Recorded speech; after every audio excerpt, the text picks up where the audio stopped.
Guys welcome back to my day vlog. Guys ಇವಾಗ ಬೆಳಗ್ಗೆ ಮಾಡಿರೋ ರೋಟಿ ಸಾರಿ ಚಪಾತಿನ ತಿನ್ಕೊಂಡು ಗೈಸ್ ನಾವಿವಾಗ ನಮ್ಮ ರೋರಿಂಗ್ ಸ್ಟಾರ್ ಸುಮಂತ್ ಅವ್ರನ್ನ ಕರ್ಕೊಂಬರಕ್ ಹೋಗ್ತಾ ಇದೀವಿ.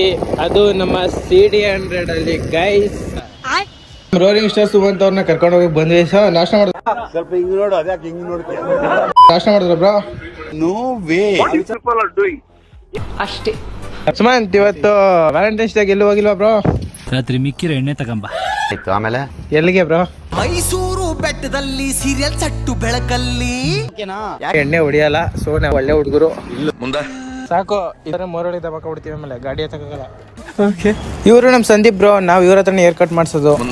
ಈ ತರ ಇದ್ದಿದ್ದು ಯಾರನ್ನ ಸ್ಟೈಲ್ ಕಟ್ ಮಾಡಿ ಈ ರೇಂಜ್ ತಂದಿದ್ದು ನಮ್ಮ Sandeep bro. So side look ಹೇಗಿದೆ, ಹಾಗೆ ನಮ್ಮ ಅಮಿತಾಬ್ ಬಚ್ಚನ್ ಹೇರ್ ಸ್ಟೈಲ್ ನೋಡಿ ಎಷ್ಟು ಚೆನ್ನಾಗಿ ಕೂತಿದೆ. ಈ ಕ್ರೆಡಿಟ್ಸ್ ಸೇರೋದು ನಮ್ಮ ಸಂದೀಪ್ ಬ್ರೋ. ಮನೆಗೆ ಬಂದು ಸ್ನಾನ ಮಾಡ್ಕೊಂಡು ಬೆಳಗ್ಗೆ ಎದ್ದು ಚಪಾತಿನ ಬೇಯಿಸಿ ಅದನ್ನ ರೋಟಿ ತರ ತಿಂದು ಸಿಂಗಲ್ಸ್ ಆಗಿರೋದ್ರಿಂದ ಈ ಸಾಂಗ್ ಆಡ್ಕೊಂಡು ರೆಡಿಯಾಗಿ ನಾವು ಹುಡುಗಿ ಪ್ರಪೋಸ್ ಮಾಡಕ್ಕೆ ಅಂತ ಹೋದೆ. ಇರಿ ಇವಾಗ ತಾನೇ ಸಿಂಗಲ್ ಅಂತ ಹೇಳಿದೀನಿ. ಯಾವ ಹುಡುಗಿಗೂ ಪ್ರಪೋಸ್ ಮಾಡಕ್ ಹೋಗ್ತಲ್ಲ ಗೈಸ್. ಹೂ ಗುರು, ಹುಡುಗಿ ನೋಡಕ್ಕೆ ಅಂತ ಬಂದೆ. ನೋಡಿ ಗುರು, ನಮ್ಮ ಹುಡುಗಿ ವ್ಯಾಲೆಂಟೈನ್ಸ್ ಡೇ ದಿನ ಎಷ್ಟು ಮಿಂಚಿಂಗ್ ಹೊಡಿತಾವಳೆ. ಮೀನಾಕ್ಷಿ ಅಂತ ನಾನ್ ಬರ್ತೀನಿ ಅಂತ ಹೋಗಿ ಇವೆಲ್ಲ ಮುಟ್ಕೊ ರೆಡಿ ಆಗ್ಬಿಟ್ಟವಳೆ ಗುರು. ಇವಾಗ ನಮ್ಮ ವ್ಯಾಲೆಂಟೈನ್ಸ್ ಡೇಗೆ ಏನಾದ್ರು ಕೊಡಿಸ್ತಾರಂತೆ. ಬೇಡ ಬಿಡಿ ಪಾಪ, ಇನ್ನೊಂದ್ಸಲ ತೆಗೆಸ್ಕೊಳ್ಳೋಣ. ನಮಗ್ ತಪ್ಪೆ ಬರ್ತೀನಿ. ಓಟ್ ಬತ್ತೀಯಾ? ಟಾಟಾ.